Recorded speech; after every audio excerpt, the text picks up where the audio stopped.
Most dining rooms get a paint color and a chandelier, but in this one, we wanted to do something a little bit different. My name is Aajah Armstrong. I'm the VP of Design for ESTAIT Construction, and today I want to show you how bringing exterior elements inside can make a big impact. I think one of the best things you can do in a gathering space like a dining room is bring the outside inside. So we decided to do an interior stone accent wall throughout all the walls in this dining room. We used the same stone on the outside of the home as we did on the inside. So this matches the exterior perfectly and really ties in the backyard and the rest of the outside.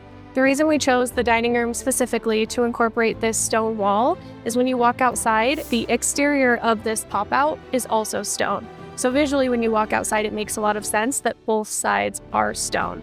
Another reason we wanted to do this room is this dining room is extremely open. It opens right up to the kitchen, so we wanted to give it a little bit of separation from that space.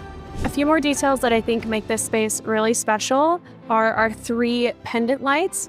I opted for pendant lights versus a chandelier because I wanted to keep this space looking into the backyard really open, and I didn't want to disrupt the views too much. We also added an oak trim around the windows and the door. This was to give us a really clean line that our stone could end on, but also bring some of that warmth back to the walls. Thank you guys so much for watching. If you're ready to start your custom build and want to incorporate unique accents like this, check out our website and get in touch.